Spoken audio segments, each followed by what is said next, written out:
Olá pessoal, tudo bem com vocês? Como que vocês estão? Estou aqui para a gente ler o terceiro capítulo do livro Avivamento Real. Estamos fazendo uma leitura comentada, né, sobre o livro. E o terceiro capítulo se chama Avivamento no Coração. E o pastor Enéas vai falar aqui de alguns da realidade do que é andar com Jesus, né, e tê-lo no coração, etc. Então, se você por acaso está chegando agora aqui, né, volte nos outros dois vídeos, pode ser depois desse, pode ser antes, enfim, para você ver o que a gente comentou nos outros dois vídeos aí, tá certo? Sempre lembrando que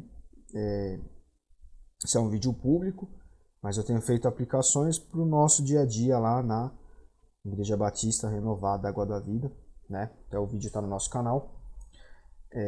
Aplicações cotidianas para a nossa realidade, para aquilo que nós temos vivido, para aquilo que nós entendemos como nossa visão de ministério nos últimos anos, aí, a partir de 2019, 2020, nós temos trabalhado com isso, embora a pandemia tenha nos feito, enfim, tenha nos retardado um pouco na nossa caminhada.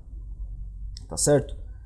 Bom, ele começa o capítulo 3 com uma leitura básica, né, esse que está escrito aqui, deve ser lido Apocalipse capítulo 1, os versículos 9 ao 20, que é quando João diz que ele está preso em Patmos e ele tem a visão dos 7 candelabros, tem uma visão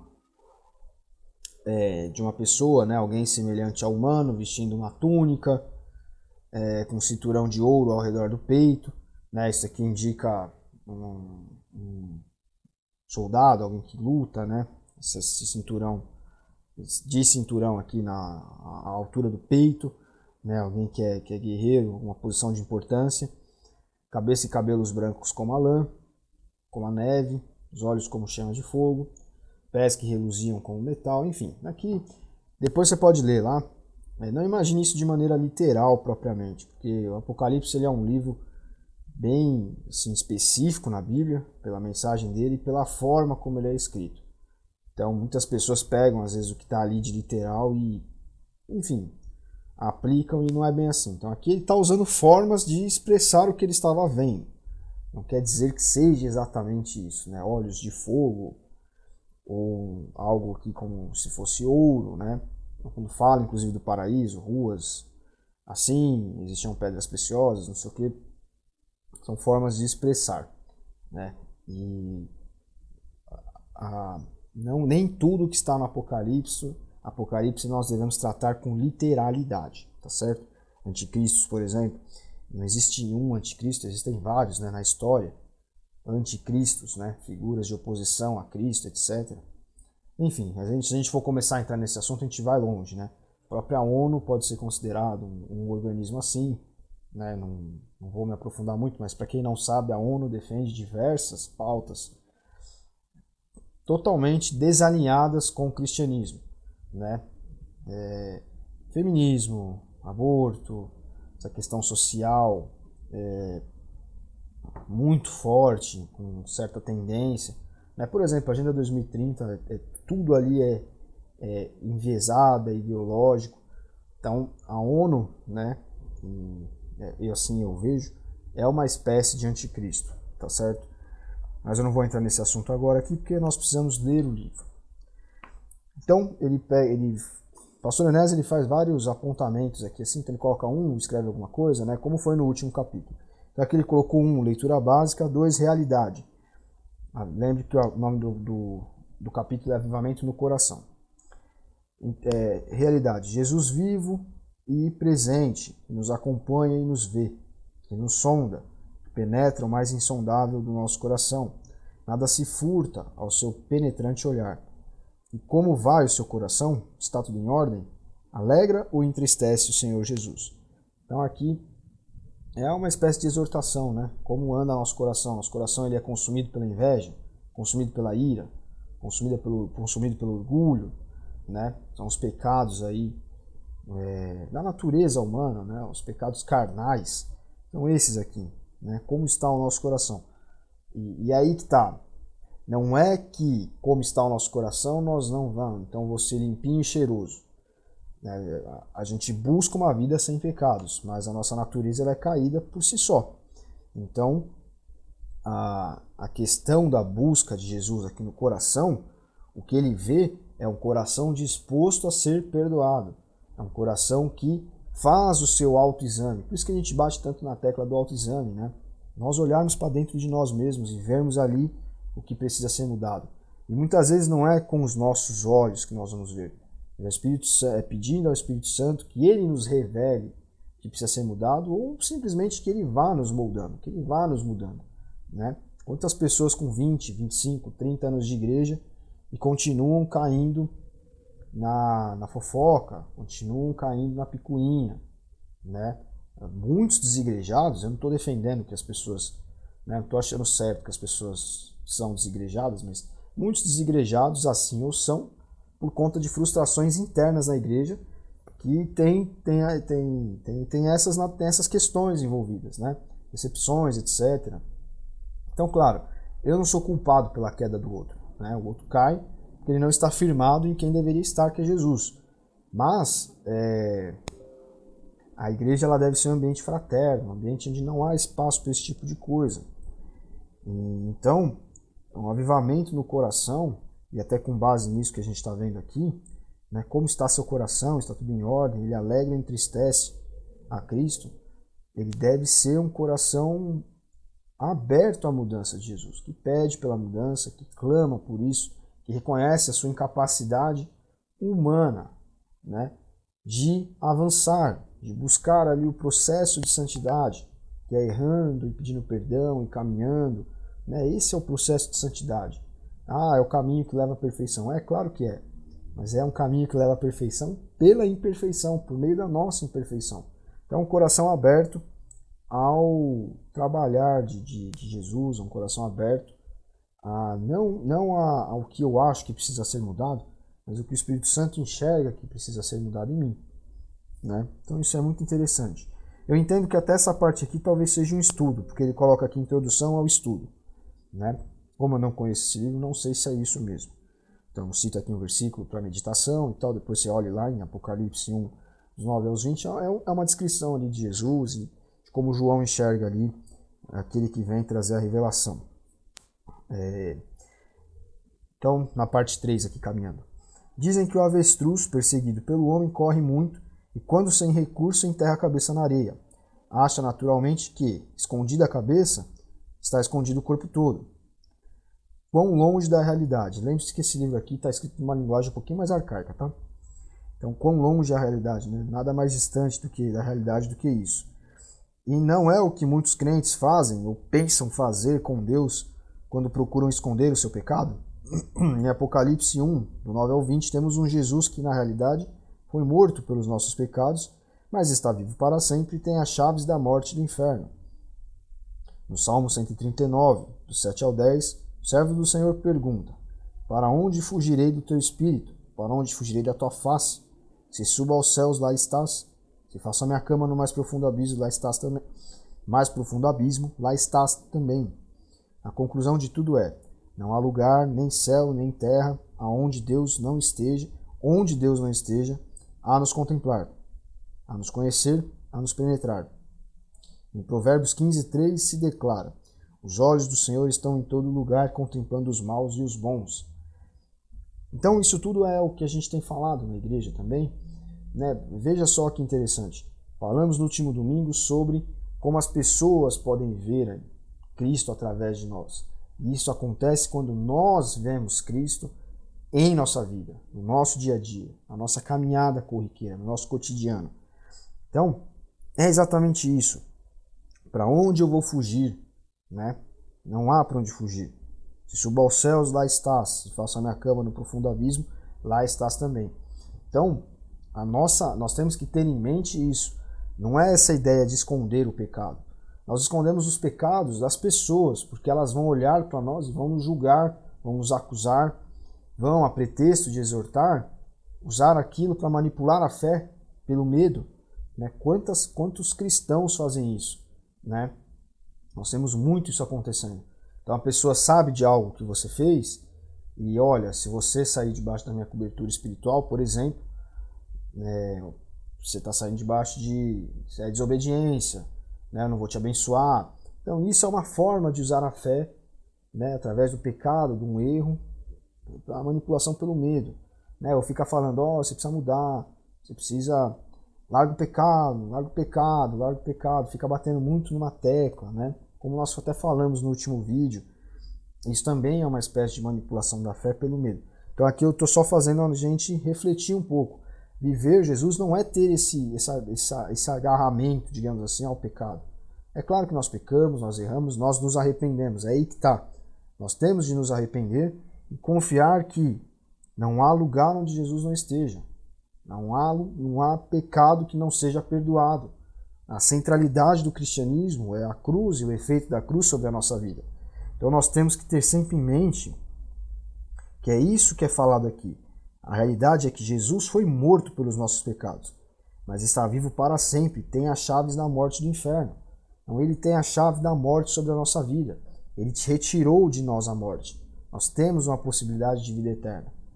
Nós acreditamos que temos ligação com Deus, temos comunhão com Deus através da morte de Jesus Cristo. Ele foi morto pelos nossos pecados. Então, nós temos que nos agarrar a essa realidade redentora dia a dia. E, claro, procurar obedecê-lo. Como eu estava dizendo aqui agora há pouco, procurar obedecê-lo é fazer o autoexame, é olhar o que precisa ser mudado, é se colocar em oração pedindo ao Espírito Santo que ele trabalhe na sua vida, na minha vida, na nossa vida. E que haja ali perdão, e que haja visão a respeito do que há de errado, do que há que precisa ser melhorado, né, esses pecados carnais aí que eu estava falando aqui agora há pouco, e que eu disse que inclusive a gente tem um estudo aqui no YouTube sobre batismo no Espírito Santo, onde eu falo sobre esses pecados. Mas o Evangelho não é o pecado em si. Não posso ficar agarrado fazendo uma pregação, como muitos fazem, em cima ali do apóstolo Paulo, do que Paulo fala, e ficar batendo em pecado, pecado, pecado. Posso chegar num culto público, isso é a minha visão, né? Eu, quando vou falar para as pessoas, não posso chegar no culto público e ficar falando sobre pecado só, né? Eu tenho que exortar as pessoas a encontrarem a redenção. Tenho que explicar o que é a cruz, inclusive para quem já é cristão. Para quem não é cristão também, para que se converta, para que entenda que o cristianismo não é um fardo que a pessoa carrega na vida dela. O cristianismo é o contrário, é leveza, né? É andar com esse Deus aqui, da qual nós não podemos nos esquecer. Como diz aqui, os olhos dele contemplam os maus e os bons. Então, todos são contemplados, inclusive pelas bênçãos de Deus que caem sobre esse mundo aqui. O mundo é um lugar maravilhoso, a natureza é maravilhosa. E ela está aí com as suas riquezas à disposição de todos, bons e maus. Há muito mais pessoas más, ricas e poderosas, etc., do que boas, né? Então não está aí, não é essa a chave. Deus está olhando por todos, está em todos os lugares, ele pode ser achado por todos, né? E todos são feitos iguais quando estão em frente à cruz, que ali olham. Ali não há pecadinho e pecadão, não há pecadinho e pecadão de maneira nenhuma, né? Mas ali as pessoas olham e ali nós encontramos igualdade. Por isso que essa bandeira de igualdade que é levantada hoje é uma bandeira falsa, é uma caixa vazia, ela é oca. Porque nós não podemos buscar igualdade dessa maneira que as pessoas buscam, porque isso é uma igualdade passageira, né? É uma igualdade que existe hoje, daqui a um tempo pode não existir, daqui a um tempo a humanidade pode ter uma outra ideologia, enfim, né? É a igualdade do cristianismo que inclusive trouxe libertação para escravos, né? Liberdades, né? Sociedades com maior liberdade para falar, para as pessoas em geral, né? Então, é por isso que eu trato, inclusive, como eu falei da ONU no começo, como uma espécie de anticristo. Porque ali há toda essa amálgama de ideias, toda essa mistura de ideias, aquilo é uma caixa de ressonância para isso. E nós sabemos que não é aí que nós vamos encontrar igualdade. Não é através da luta política que nós vamos encontrar, da luta, inclusive, muitas vezes sangrenta, como foi a Revolução Francesa e outras coisas. Não é por esse caminho, né? É pelo caminho da cruz. Por isso que nós precisamos mostrar o que é a realidade do cristianismo para as pessoas. E sim, as pessoas vão chegar à igreja com pecados assim com práticas de vida, enfim, que são pecaminosas, né? Uma pessoa, por exemplo, que convive com o homossexualismo, ela é homossexual, ela vai chegar na igreja, às vezes ela não vai deixar de ser homossexual. Ela precisa entender que a sua prática é pecaminosa, ela precisa voltar todos os dias e pedir perdão a Jesus, pedir que aquilo seja mudado dentro dela, né? E a gente costuma usar assim essas coisas mais, como esse exemplo assim mais grosseiro, mais extremado, né? Mas é tão mais difícil que isso, é um glutão, é um mentiroso, é uma pessoa que trai o cônjuge, né? Largar essas coisas. É um pecado pior do que a traição, né? do cônjuge. Enfim, mas eu estou dizendo tudo isso para que nós entendamos que a nossa igualdade está na cruz, né? E um coração avivado é um coração que entende isso e que enxerga Cristo no seu dia a dia. E que vendo a Cristo no seu dia a dia, passará a brilhar a luz para que os outros a vejam, né? Então é aí que está a chave. Então se eu estou no meio do problema e não estou enxergando a Jesus, inclusive vai um texto, hoje está subindo um texto mais ou menos em cima desse assunto para o site da igreja. A gente vai disponibilizar nas redes aí, Telegram, WhatsApp, etc. Para que você leia. Se eu estou no meio dos problemas e estou desesperado e estou buscando a solução por mim mesmo, não lembro de entregar aquilo para Deus, pedir para Ele me dar a estratégia para eu resolver, para Ele me apontar o caminho. Os problemas mais simples, desde um pneu furado até uma doença terminal ou até uma falência de uma empresa, enfim, qualquer coisa. Se eu não assumo esse caráter de Cristo, que entrega a vida a Ele de fato, né, que tem paz e tranquilidade, porque não está com a mão no problema, assim, eu não estou agarrado ao problema, eu estou dando o problema nas mãos de Jesus, não é uma pessoa que ainda está com o coração totalmente em Cristo. Não estou dizendo que não é bom cristão, que não é salvo, nada disso. Estou dizendo só que ainda o holofote da vida está sobre ela mesma, e não sobre Jesus. Né? Então, mais ou menos até sobre isso que nós falamos no último domingo. Por isso que é importante, se você não viu, que você veja o vídeo, né? Lá aqui no nosso canal, da última reflexão que nós trouxemos na IBRAV sobre isso, sobre ver a Cristo, né? E quando nós vemos a Jesus na nossa vida, o mundo vê também. O mundo olha e fala, poxa, eu não enfrentaria essa situação dessa forma que essa pessoa enfrentou. Eu não gozaria, né? Gozaria não é uma boa palavra, porque hoje em dia tem uma outra conotação, mas eu não aproveitaria os meus dias bons como essa pessoa aproveita, dessa maneira. Eu não teria essa alegria que essa pessoa tem. Mas é por nós mesmos? Não é. É porque Jesus está no nosso coração. Nós estamos exalando o perfume de Cristo, que muitas pessoas falam, é exatamente isso. As pessoas estão dizendo, puxa, como que você consegue? Cara, eu encontrei alguém que me faz ser assim. Alguém que trabalha no interior. Eu encontrei um sentido para a vida. Né? As pessoas usam aí, querem encontrar o sentido para a vida de muitas maneiras. Vazias, ocas. Que ainda não encontraram o sentido da vida de fato é Jesus. Não encontraram isso ainda. Parte 4, as lições. Jesus vive presente e neste momento olha para o coração do leitor. Nosso coração, nós estamos lendo juntos. E o que ele está vendo no seu coração? Em Marcos 7, do 20 ao 23, o Senhor diz, o que sai do homem, isso é o que contamina. Porque de dentro do coração dos homens é que procedem os maus desígnios, a prostituição, os furtos, os homicídios, os adultérios, a avareza, a malícia, o dolo, a lascívia, a inveja, a blasfêmia, a soberba, a loucura. Ora, todos esses males vêm de dentro e contaminam o homem. E o que Jesus está vendo em seu coração? Então, aqui, não preciso nem falar muito, porque nós já falamos sobre o autoexame, correto? Então é mais ou menos essa a ideia. E agora ele vai falar de cada um desses pecados aqui.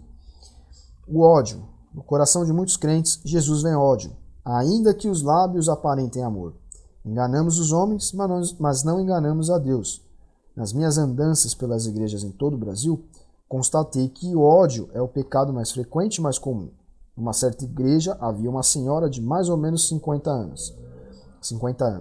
Ela estava brigada com outro crente, talvez de sua idade. A inimizade se arrastava há uns 20 anos. Olha o que eu sempre falo sobre a fraternidade da igreja, porque nós temos que ser um ambiente fraterno, né? Isso aqui é exatamente o oposto disso. Muitas vezes se perdoaram, mas apenas nos lábios. Tivemos uma reunião de oração onde o Espírito de Deus trabalhou poderosamente. A senhora, ao deixar o templo, tomou a direção da casa do desafeto. Bateu palmas e entrou. O crente tomava café. Irmão, foi logo ela dizendo, venho da igreja e o Espírito Santo me tocou no coração. Vim aqui para me reconciliar com o irmão. Declaro-lhe que sou culpada de toda a situação entre nós. O crente levantou-se e disse também, eu é que sou o culpado. Abraçaram-se e choraram, caíram de joelhos, oraram ao Senhor e, na realidade, perdoaram-se. E, como resultado, mais de 50 almas aceitaram a Cristo como Salvador naquela pequenina cidade, cuja igreja vivia amarrada no cepo do ódio que o diabo fincara naquele lugar. Se fôssemos escrever todos os casos de crentes com ódio no coração, teríamos muitas páginas para escrever. Abra sua Bíblia na primeira carta de João e leia em 2:9. Ódio é trevas. Em 2:10. Ódio é tropeço. Em 2:11. Ódio é andar nas trevas. Em 3:14. Perdoar é ter vida. Em 3:15. Ódio equivale a matar. O ódio é do diabo. Em Mateus 6:13, na oração do Pai Nosso, Jesus ensinou que seremos perdoados por Deus se perdoarmos aos homens. E em 18:35, o Mestre diz que devemos perdoar no íntimo do coração.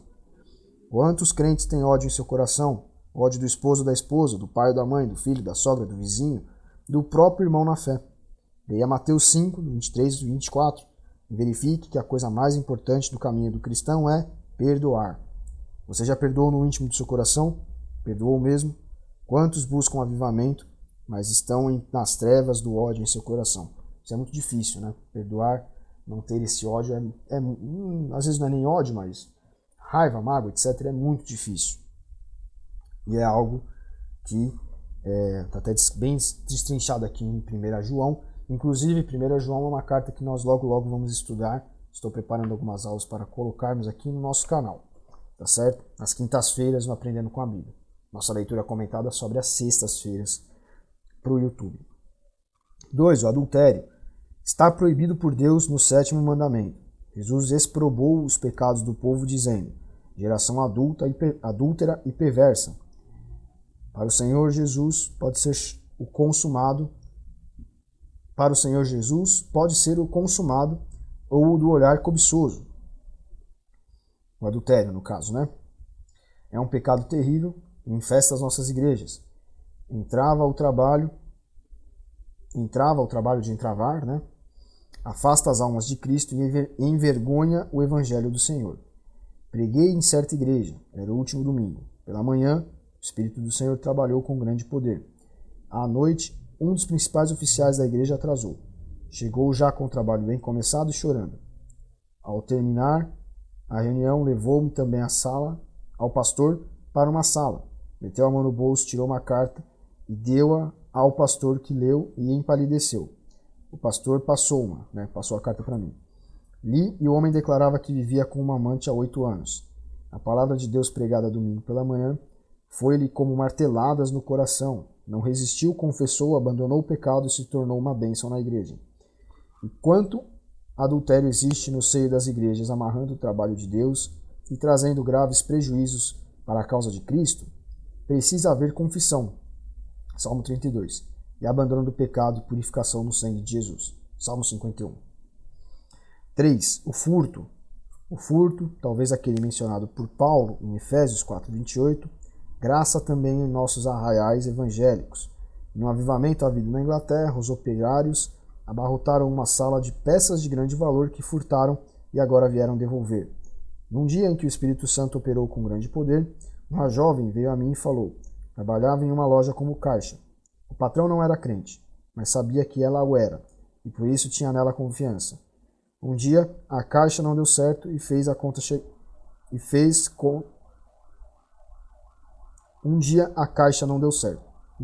de chegar. No outro dia tirou uns quebrados. No fim de algum tempo, faltava boa quantia. Saiu do emprego sem confessar e sem restituir. Não tinha paz nem alegria. Um peso estava no seu coração. Naquela manhã, me confessou e eu a aconselhei a ir ao ex-patrão. confessar tudo e a restituir o roubado.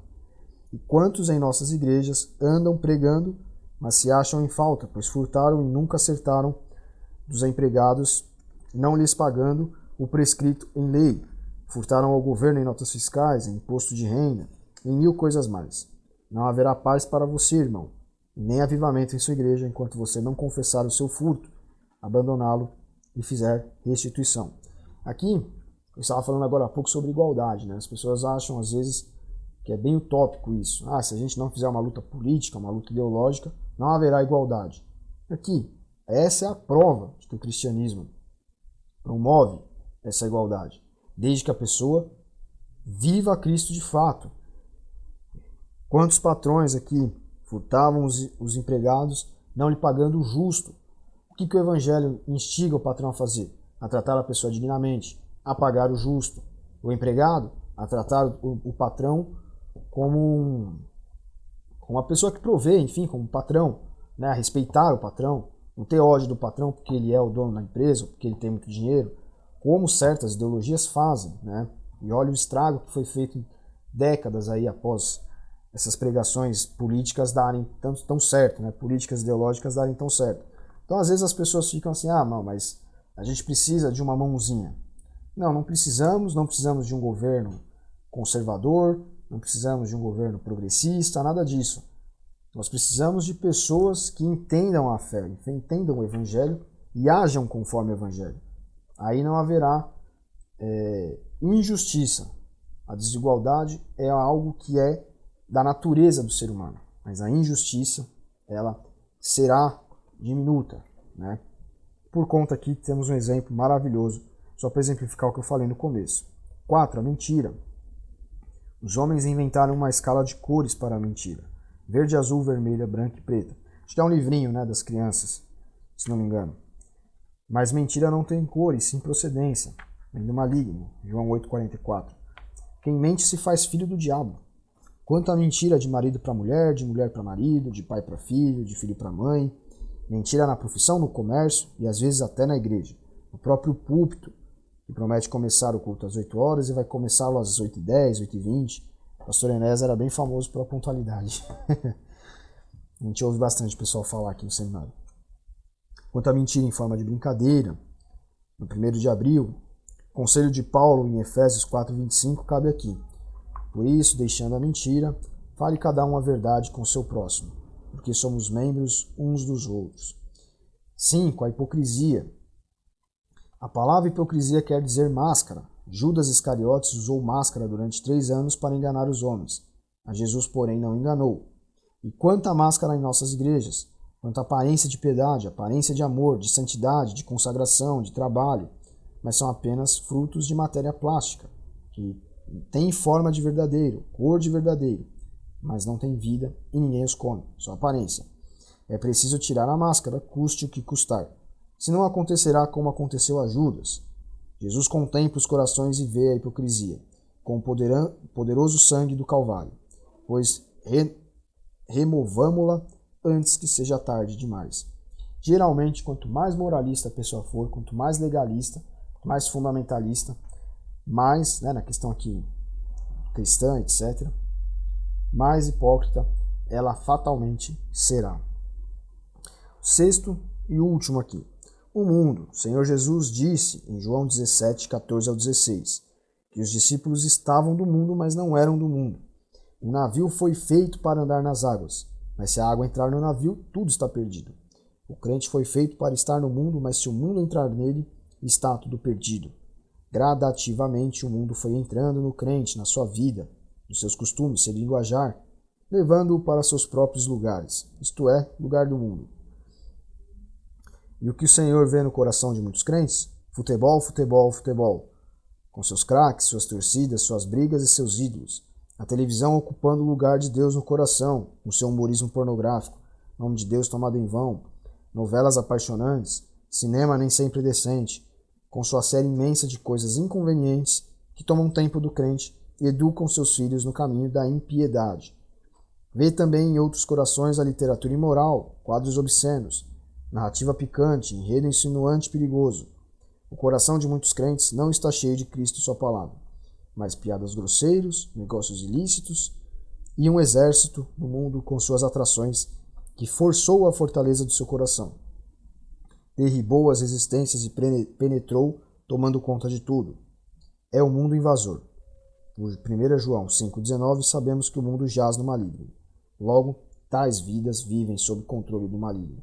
Se a gente for computar quanto tempo a gente fica no celular e na televisão e pegarmos 1/10 desse tempo e usarmos para ler uma boa literatura, não estou nem dizendo literatura cristã, não. Livros de alta cultura, né? Enfim, nós percebemos como que nós somos, enfim, como que nós gastamos nosso tempo de bobeira.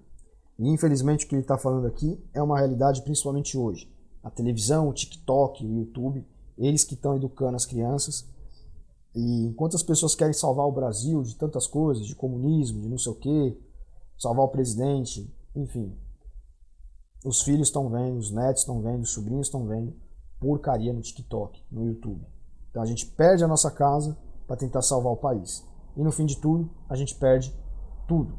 Essa é que é a verdade. Então, isso é um alerta interessante, né? Nem só por questão de avivamento, é por questão realmente de inteligência, né? Tudo isso é feito para nos prender numa hipnose absoluta.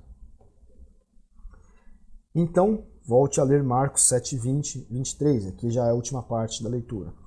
Ponha o dedo em cada um daqueles 10 pecados que o Senhor assinala ali. São os pecados que a gente citou agora há pouco, que ele escreveu aqui. Vê se não estão em sua vida, em seu coração. Jesus conhece a nossa vida por dentro e por fora. Não podemos enganá-lo. Cada um procure pôr a sua vida em dia e acerte com Deus e com os homens. Se acerte, né? Com Deus e com os homens. Falta um S aqui.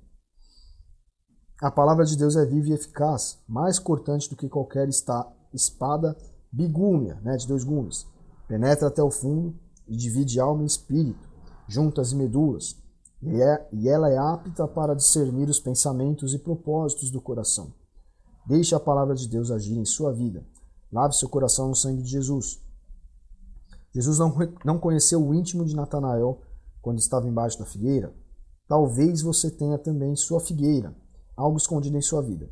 Jesus vê seu coração agora como viu de Natanael debaixo da figueira. Confesse tudo a Deus, abandone o pecado e viva uma vida cheia do Espírito Santo. Jesus leu o negro coração da mulher samaritana, com adultério e prostituição. Talvez você é um Acã em seu lar, em sua igreja. Remova o Acã e os céus da graça e do poder de Deus rebentarão os céus, né? Arrebentarão os céus, a gente fala hoje em dia. Com bênçãos, amor, felicidade e salvação ao seu redor. O Senhor o abençoe. Que ele encerra o capítulo. Então olha só que interessante, a abordagem de avivamento espiritual na vida das pessoas que o pastor Enéas traz aqui. Então isso é uma marca dos batistas nacionais, né? Não dá para trabalhar a história aqui porque é muito longa, né? Mas a Convenção Batista Brasileira, ela retira de dentro de si as igrejas que estavam ali começando a ter o operar do Espírito Santo de uma outra forma, né? Isso há 50 anos atrás, mais, né? Mais de 50 anos atrás, 60 e poucos anos atrás. Então há uma separação. Os batistas renovados não são pentecostais quando a gente fala assim na questão da forma como julga ser a atuação do Espírito Santo, a evidência de atuação do Espírito Santo, né? Estamos no meio, entre o pentecostal e o tradicional, uma posição de equilíbrio. É uma posição que entende que o Espírito Santo trabalha da forma como os pentecostais até acreditam, embora a evidência por línguas, por exemplo, não seja uma coisa que nós tratemos como evidência, né? A evidência no batismo do Espírito Santo vai ser tudo isso que está aqui escrito pelo pastor Enéas, né? Eu julgo que essa noção de que nós estamos vivendo com alguém ao nosso lado, né? Nós não estamos desacompanhados, sozinhos. Tanto quando nós erramos, mas não é aquele negócio de não posso errar porque Jesus está vendo. Não, isso a gente aprende na classinha quando a gente é criança. O cristianismo maduro não age dessa forma. Age assim, eu errei, eu preciso fazer o que está dito aqui. Senhor, me perdoa. Eu errei, me perdoa porque eu ainda não consigo vencer isso na minha vida. E teu espírito me incomoda que eu devo mudar isso. Então me ajuda a mudar. É isso. né? Nos momentos bons, nos momentos difíceis, entende que não controla a situação, não controla as coisas. A sua vida não é mais sua, é dele, né? Então deixa ele controlar. E aí, tudo isso aqui forma a nossa identidade. O que nós temos feito aqui nada mais é do que trabalhar um pouquinho mais a nossa identidade, né? Nós não temos práticas pentecostais, embora algumas formas do Espírito Santo usar, muitas pessoas nas nossas igrejas, sejam como acontece na igreja, às vezes mais do fogo, né, como o pessoal diz. Não há problema nenhum, cada um tem a sua linha, né? Não estou criticando ninguém, mas muitas vezes atua dessa forma, mas muitas vezes também atua dessa forma aqui, uma forma menos emotiva, menos emocional, mais serena, mas que é eficaz, né? Mas que está ali com a gente. Nós cremos que tudo está sendo conduzido por quem deve ser conduzido, não pelo ser humano, mas sim pelo Espírito Santo. Então, o importante é que nós, independente de sermos batistas tradicionais, batistas pentecostais, porque já até vi, existem algumas igrejas, né? Ou batistas renovados, que somos nós que estamos no meio, entre um e outro, independente disso, que nós temos que ter certeza e nos apegar à realidade de que estamos sendo guiados por Ele. Cada um na sua igreja, cada um no seu ministério, e cada um na sua vida particular também. Que tudo esteja entregue nas mãos dele. Então é mais ou menos isso, inclusive, que o livro fala, né? Avivamento no coração, avivamento no lar, é o próximo capítulo. O avivamento é Jesus. Então, e graças a Deus, eu não estou lendo esse livro antes de vir aqui, eu leio na hora e comento na hora. Mas graças a Deus, tudo que a gente tem falado na igreja, que é uma mensagem especial para quem é da igreja, tudo que nós temos falado está em acordo com esse livro, por exemplo, com o que pensava o pastor Enéas.